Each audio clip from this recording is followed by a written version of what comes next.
for this Sunday po ay serving God by loving your neighbors. But I entitled this teaching as love to serve. Itong 1 Peter po ay inaisulat during sa panahon na ang mga Kristiyano ay pinapersecute. Nung namatay si Jesus Christ ay medyo matindi na yung persecution sa mga believers. But, nung namatay na si Jesus Christ, nung siya ay umakyat na sa langit, nung nag-serve, humayo na yung mga disciples niya, sila Peter, mas lalong naging matindi ang alin? Ang persecution sa kanila. That's why this book was written. Para magbigay ng alin? Ng encouragement, ng paalala sa mga mananampalataya. Na huwag sumuko. Bakit? During that time, pinapatay na po ang mga Kristiyano. So, ano mararamdaman ng isang believer kapag ikaw ay tinutugis? Di ba alam natin yung pakiramdam na may utang tayo? Pero nandyan na yung maniningil? Kasi wala tayong pambayad, di ba kumakabog na yung dibdib natin? How much more yung sisigilid sa iyo ay ang buhay mo? So, yung mga tao during that time ay sila ay merong tao. But, ibinigay ni Peter ng Lord yung kanyang word to give encouragement sa mga tao. Ito. Ang daming paalala ni Lord sa mga preceding verses na ito. Sabi ng Lord na huwag kayong matakot, hayaan na natin yung ating nakaraan. Maging watchful tayo sa pananalangin. But, sabi dun sa verse 8, ano po nakalagay sa verse 8? Above all. Sa ibang translation, above all this. Higit sa lahat ng ito, higit sa lahat ng paalala ng ating Panginoon, anong sabi doon? Keep loving one another. Pakitignan niya po yung katabi niyo. Tanong mo nga, pre. Pare. O utang. Pre. Pare. Mahal mo ba ako? Anong sagot? Di po ako?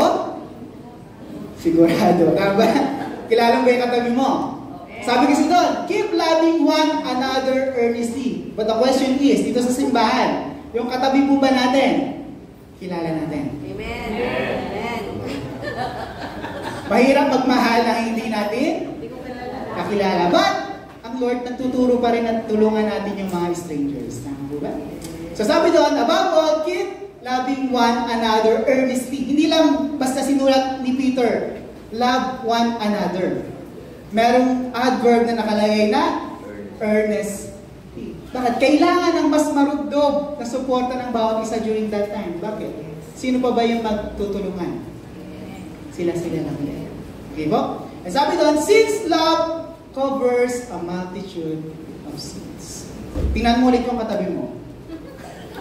Wala na lang tingnan. May nagawa na kayang kasalanan sa iyo? Wala. Mabait din. Balita ko, nag-away ka na ba? Sabi doon, since love covers a multitude of sin, how can you love someone, kung katabi mo pala ay may galit ka or may galit sa'yo? Pero sabi, ang pag-ibig ay covers. Tinatakpan niya kahit anong uri yan na kasalanan. Okay? So, because of that, nagkaroon ng lakas ng loob yung mga taong yun. They will pursue yung kanilang pananampalataya kasi may sumusuporta sa kanila. May nagmamahal sa kanila kahit na nakagawa ko ng kasalanan or something like that. Okay? So, verse 9, sabi doon, yan, salamat po. Pakibasa nga po. Sa verse 9, sabi doon, show hospitality to one another. Nang walang grumbling, nang walang murmuring. Tinulungan ang pinag-utang mo. Bayaran mo din. Pinangalang pera ko, utangin pa. Something like that. Then, sa kanilang konteksto, kasi yung mga disciples, yung mga believers noon, di ba tinutugi sila? Saan sila pupunta? Diretso ba sila sa kulungan? Suko ko na yung buhay ko. Susuko ko na yung pananampalataya ko. Pero ang mga taong ito ay kailangan ng ang isa't isa. And they open their homes para sa mga kapatiran. And sabi doon, pag tayo ay tutulong at i-open natin ang ating tahanan, huwag na tayo mag-grumble. Okay? Verse 10. Sabi doon, as each has received a gift, use it to serve one another as good stewards of God's varied grace. Pagkat ang lahat ay binigyan ng alin? Ng regalo. Okay? Ibig sabihin lahat pala tayo at yung mga taong nasa panahon ni Peter ay merong ibinigay na kaloob ng ating Panginoon. Ang paalala ng Lord, yung kaloob na yun ay dapat mo gamitin sa pagsiserve sa iba. Okay? Mamaya na po natin yung pagbulay-bulayan. As good steward bilang isa, mabuti katiwala ng habag ng Diyos. 11. Whoever speaks as one who speaks oracles of God, whoever serves as one who serves by the strength that God supplies, in order that in everything God may be glorified through Jesus Christ, to Him belong glory and dominion forever and ever. So, merong nakakapagsalita, sharing the word. Merong nakakapag-serve in different ways sa pamamagitan ng kalakasan ng ating Panginoon. And everything, lahat ng yon, kapag ginawa natin yon sa pamamagitan ni Jesus Christ, God is being glorified. Naniniwala ba kami? Amen. When we do something to our neighbor, we glorify. Kanina lang, pinabayaan ba natin yung ating kapatiran? Because whatever you do to someone is an act of service to the Lord. And that service gives what? Glory to Jesus Christ. Palakpakan po natin natin. So ano po yung dapat po natin makita dito? Love to serve. Magmahal para maglingkod. Hindi po siya maglingkod para ano po muna? Love to serve. So how can we love to serve? First, God is glorified when you love one another. Ang Diyos ay napapupurihan kapag minamahal mo ang isa't isa. Yan. Sa lahat ng natatanaw mo, ng mga mata mo ngayon, question is, do you love them?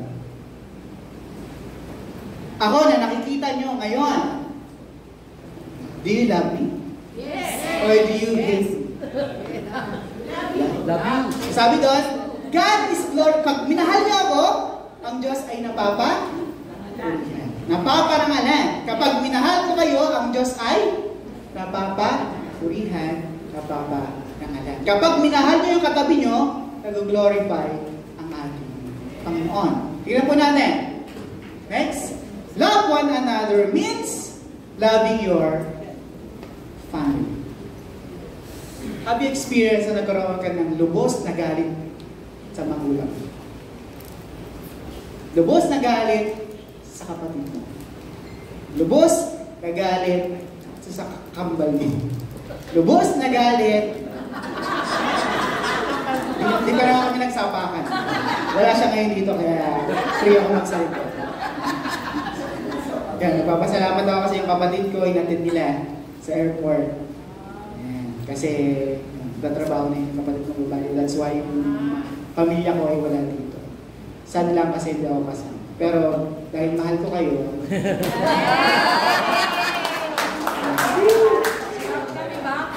Kami ba? okay, love one another means loving your family. Okay? Sa kahit, sabi niya, ano yung uso ngayon? Yung nakakabit ng 2 gold medals. Nagbigay siya ng parangal, biglang labas yung mga issue, no? Sa pamilya. Can you imagine, ang ganda nung kanyang simula na binigay na karangalan sa bansang Pilipinas, but doon pala within the family, ang daming na makialam. No? O dapat private lang, eh. Pero yun. Ganun talaga. Talagang there are times sa buhay natin na ang mga kalaban pala natin ay magulang natin, kapatid natin, mga mahal natin sa Diyos. At during the time, ano kaya ang iniisip ng mga Hudyo? Sa pamilya, iniisip kaya ng mga Hudyo na yung isang tatay, yung nanay, tigilan mo na yan. Papatayin ka. Yung mga umuusig sa mga Kristiyano, katulad ni nung unang-unang panahon sa buhay ni Hope. No? Tinanggal ha. Ang tinanay, yung mabunganga. Literal naman mabunganga. Pag binasa natin, napakabunga. Dami niyang sinabi. Isumpa mo na ang Diyos mo. Pero hindi. Sinumpa. Yung Hope. Nanatili yung pagmamahal niya sa Diyos at nanatili yung pagmamahal niya saan? Sa kanyang mabungangang asawa. Sino mabungangang asawa dito? Taas ang kamay! Mga kalalaki yan! Taas ang kamay niyo, pati ka makapagtaas! Matatakot kayo? Wala. Kaya ko si Ate Play kung mabunganga ba siya. Si Nanay Lisa kayo. Anyway, sa kanila na lang.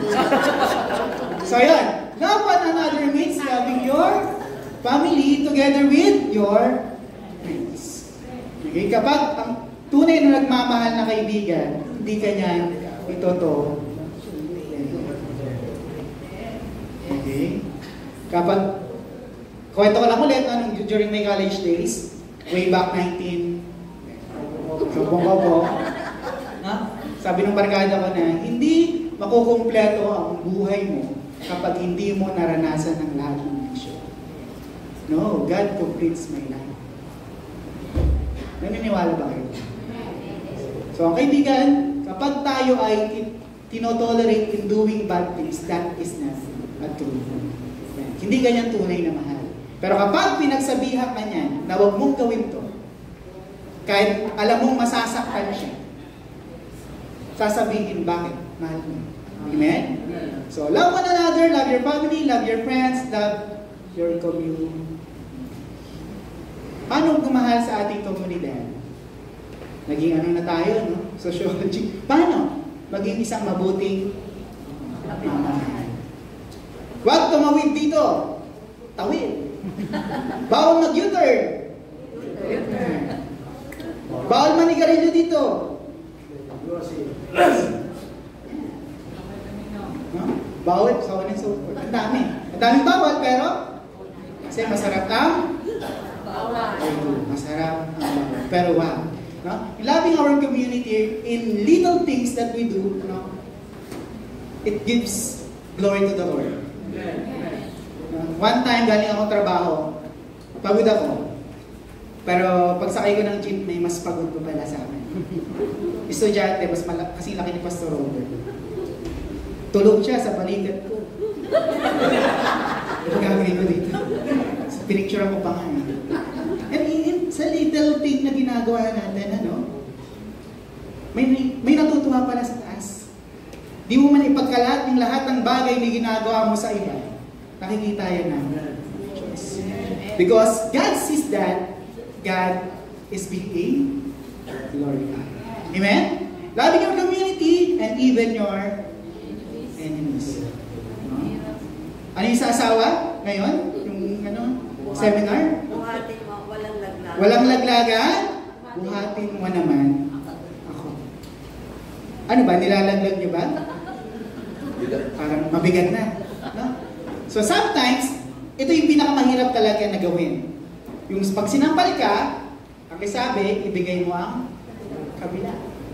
Try nga, sino gusto masubukan? Pastor, mahirap, di ba? Pero itinuturo yun.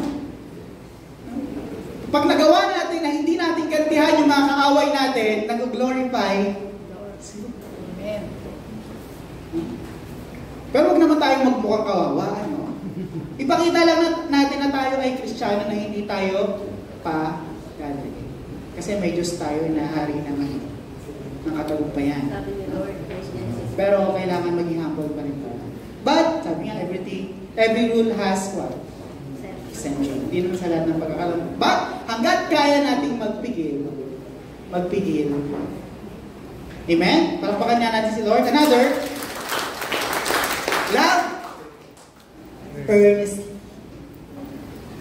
Ano po yung pangalan ng apo ni Pastor? Earnest praise. No? Dapat praise lang, tapos nilagyan pa na earnest marugtog. So, ang pagmamahalin pala dapat ay marugtog.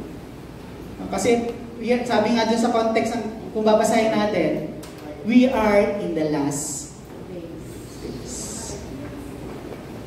Pero nang nagtatago, meron daw silang 8 million members. Kapag nagkagulo, sigurin daw nila yung Malacanang. Can you imagine 8 million people going to Malacanang? Pagka kayo pumasok, traffic. No? Ganun yung mangyayari. Ibig sabihin, mahirap talaga magmahal ng parugtog at mahirap magmahal ng lahat ng uri na tao. Sometimes, madaling mahalin ng alin? Yung mahal ka. Mahal mo kasi mahal ka. Mamahalin mo kung hindi ka mahal. Si Lord, minahal niya yung hindi siya. They believe that. Minahal ng Lord yung mga tao hindi siya. Sabi nga doon pinakasyan, forgive them for they do not know what they are doing. Next, love earnestly. Loving earnestly glorify God. Love covers a multitude of sins. Sabi doon sa mga preceding verses, succeeding. Nauna? Preceding. Yan. Sabi doon, kalimutan na ang nakaraan. Yung mga gawing hindi kaaya-aya sa paningin ng Diyos. Sabi nga sa devotion natin, ni Pastor Tuloy, ni Kuya Lester kanina, binigyan tayo ng Diyos ng alin? Ng kalayaan. To choose. No? Pipiliin ba natin na tayo magkasala ba o hindi na? No? At sa pagmahal natin, ano man yung nangyari sa atin nung nakaraan? Lahat ng mga nagawa natin sa tao or so on and so forth ay natatabunan niya ng pagmamahal. Kaya ang mag-asawa, nagtatagal kasi meron pagmamahal. Can you imagine ang isang pamilyang walang pagmamahalan? No? But dahil sa pag-ibig, nagkakaroon ng kapatawaran. Can you imagine Pastor Estela? Good example, let me know. Kasi si tatay. Tulog. Hindi ginising. Yan si Pastor ginising. No? Love covers a multitude of sins. Next. God is being glorified if we have a healthy. Sino nangangailangan dito? Taas ang kamay. Kunti lang. Wala nagtaas ng kamay. Sino nangangailangan dito? Taas ang kamay. At tayo may pangangailangan. Pero kahit nangangailangan yan, if you need someone to help you, may magbibigay. Bakit? Pagkakapatid po tayo mahal. Bakit? Kasi mahal tayo ng Diyos. Bakit? Kasi mahal natin ang isa. Kahit may mga pagkakataon na inis ka na dyan sa katabi mo. Mahalin mo pa rin. Mamahalin mo pa rin. Kahit gusto mo na sampalin, kaliwat kanan, taas baba, mamahalin mo pa rin. And you still help that person. And last time we had a meeting, and may kapatiran tayo that needs help. Anong sagot ng simbahan? This church is open. Kasi nangangailangan. Kasi mahal ka ng pamilya. Amen. Amen. Parapakan natin sa Lord. Because being a Christian, you have to have a healthy hand. Lalo na sa mga tao na nangangailangan. Ako po nangangailangan. Baka naman. Hindi, joke lang po. Alala ko lang dati. Hindi.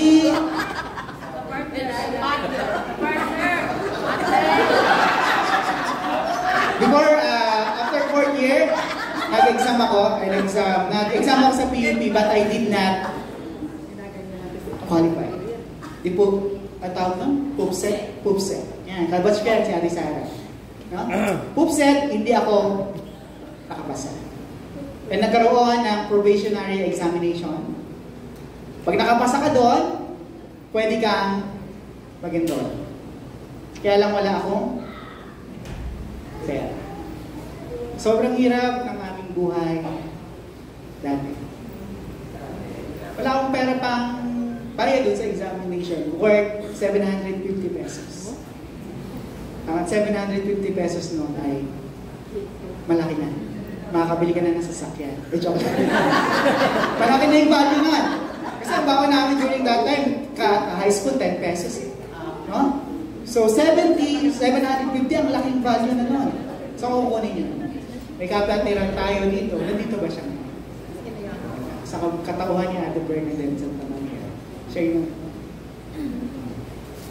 Siya pa yung pumunta din sa school to paper mo. Pakpakan natin siguro. Ngayon, again, nakatayo ako sa inyong harapan, ilang taon na po akong licensed teacher. At ilang taon na po akong tuturo. At kaka-expire lang po ng lisensya ko last week. Yan. Pero salamat sa Panginoon because there are people who are always willing to help when you are in. Pakpakan natin. Next, second point. God is glorified when you serve others with love. Sino dito nagbigay na ng bag? Naghalongkatan na ng kasaysayan ng Pilipinas. Nung nakailangan ka, binigyan kita. Ngayong ako na yung nakakailangan. Ano yung nagtanim ka para umani ka sa tulong na ginawa mo sa tao? Kapag tayo ay tumutulong to someone, kalimutan mo na tumulong. Yes. Amen. Nakakatuwa. By the leading ni Pastor Robert. Can you imagine? Ang liit ng church niya. Maliit pa to. Maliit pa rin. Di pa naman mega church to. Meron tayong mga sabihin natin scholar. Tingnan nga natin katabi natin. Mayaman ba yan? Mukha lang po mayaman. Kasi maayos pa na eh. Wala lang po yung, ilan lang po yung nasa natin, pabawat program. Yung mga leaders natin. Sa paumulan dahil ni Pastor Robert, nakapagpag-graduate na ng cum laude. Hindi niya imagine that. At marami pa ka-graduate ng cum laude, magna cum laude, summa cum laude, summa cum laude. So ayun, marami pa. No? At nataniman yung mga batang yan. Pag sila naman yung nagkatrabaho, they will help people in need. Na walang panalimpa. Sabi doon, believers' homes are always open to. Ang sarap pumunta sa bahay ng mga kapatiran. No? Bakit? Kasi hinahain sa iyo yung kanilang pagkain. Pagkahain, alam mo, Pastor, ang mahal ng bigas niya. Walang trabaho si Mr. Ang gagawin mo? Susubo mo ba? Sila Nanay Lenny, sila Nanay Lenny, sirap daw ako pakainin eh. Kasi mabili daw ako sa pagkain. Hindi lang po ako palakain talaga. Malakas kumain pero hindi palakain. Pero salamat sa mga tao na nag-o-open na kanilang tahanan. Si Nanay Lane. Yan. Pag ano, talagang handa niya lahat ng ulam. Kahit ayoko po kumain. Galing kami sa ni Tatay Junior sa CDC sa mga bata sa Silcho. Napahinga muna, bago ano, kain na kanya 30 tayong pagkain. Hindi pwedeng isa lang. So ganun sila mag-open ang kanilang sa mga bahay na napupunta ako, maraming salamat po. Nabusog niyo po ako. Sama kami. Because a believer's home is always open. Amen. Yun. And sabi nga, next, pagtulong natin, dapat walang murmur. Kasi mahihiya yung kumakain. Inuulo mo na. Luluwag mo ba ba?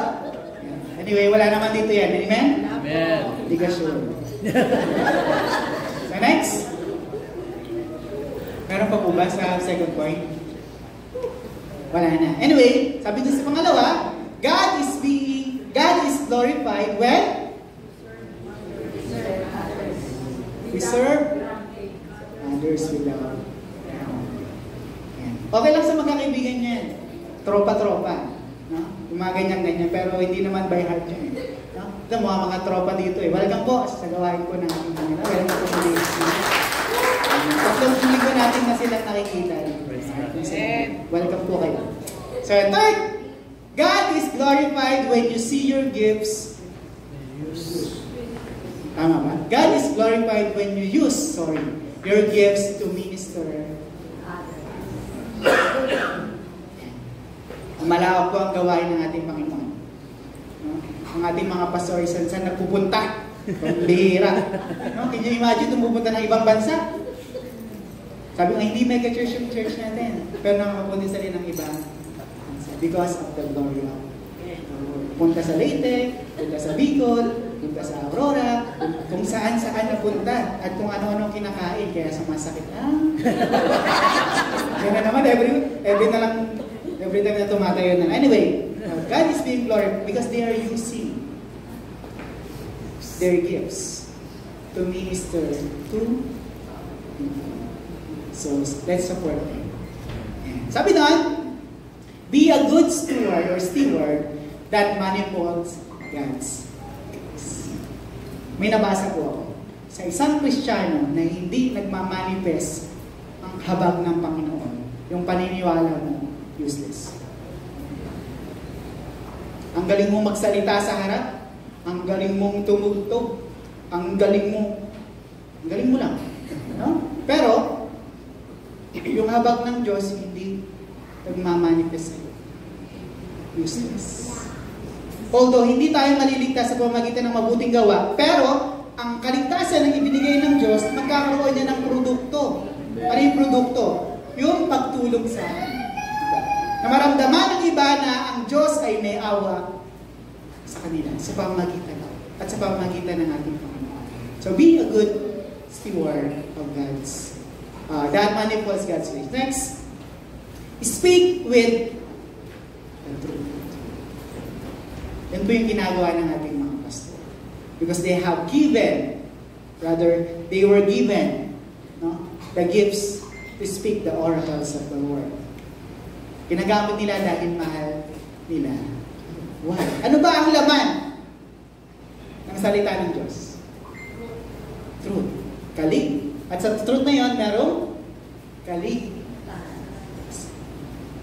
Dahil mahal tayo ng mga pastor natin, patuloy at pinipilit pa nga na ipaunawa sa atin ang salita ng Diyos. Kasi nandun ang kalig.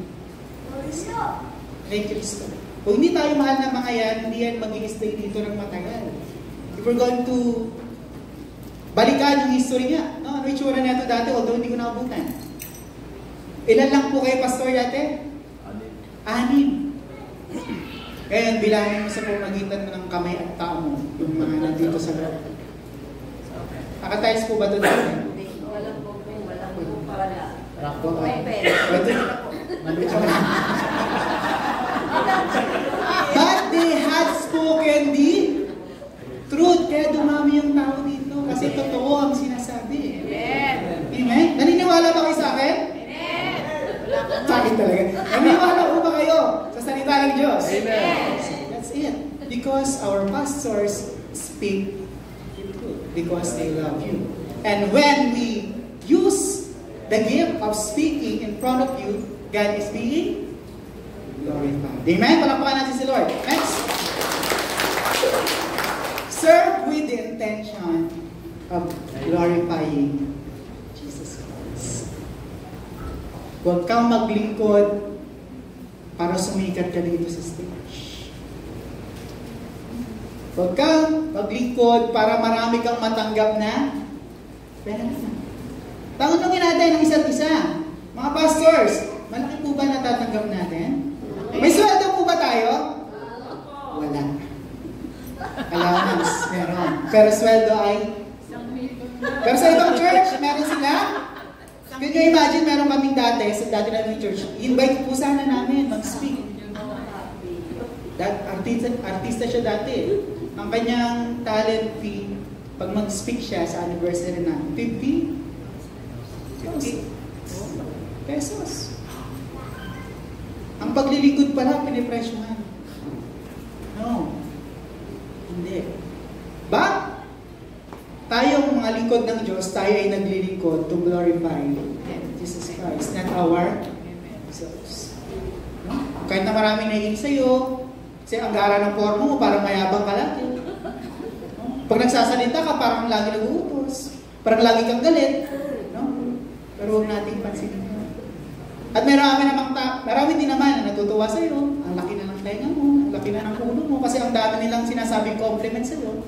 But, always give the glory. Praise God, no? Serve with the intention of glorifying Jesus. Amen. Yes. Meron pa po? Meron pa na. Hindi ko kabisado, sorry. Sabi na, conclusion na po. Balikan natin yung tatlo. Yun po yung tatlong bagay na dapat nating tandaan, no? In serving others. Una, dapat God is glorified when you love one another. Pangalawa, God is glorified when you serve others without grumbling. And third, God is glorified when you use your gifts to minister to others. Bakit pa kanya rin si Lord? For our conclusion, God's command of loving our neighbors is an evidence of how He loves us. Sa paano paraan? Parang bugtong ano? God's command of loving our neighbors is an evidence of how He loves us. Bakit? Ayaw ng Lord na siya lang yung minamahal natin. Tama ba? Gusto ni Lord, siya lang ang isasambahin natin. Siya lang ang nag-iisang Diyos, pero hindi gusto ni Lord na siya lang yung mamahalin natin. Bakit? Inutos niya na mahalin mo ang iyong kapwa. That is an evidence that God really cares for us. And God really loves us. Next, for our theology of the text. In all that we do it for the Lord, for Him belongs the glory and dominion forever and ever. Siya yung source ng strength natin. Siya yung source ng love natin. Siya yung source ng mercy, ng grace, ng lahat ng bagay. Siya yung source ng asawa mo ngayon, ng katabi mo ngayon, ng kaibigan mo ngayon, lahat ng suot mo ay galing kay Lord. Lahat ng kakayanan, lahat ng kaloob, lahat ng talento, lahat ng skills, nakakita ka, nakakaamoy ka, kompleto ka, galing yan kay Lord. And all glory to be to Jesus forever and ever. Palakpakan natin si Lord. And for our application, ano yung kailangan natin yun?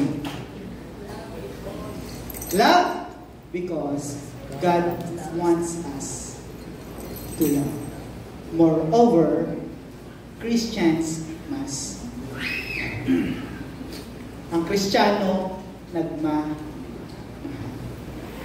Walang kwenta, walang kabuluhan ang lahat ng bagay kung hindi ka marunong magmahal. Dahil itinuro ng Diyos sa atin kung paano tayo magmahal. And lastly, love because it glorifies. And I love you all with the love. Amen. Palakpakan natin si Lord.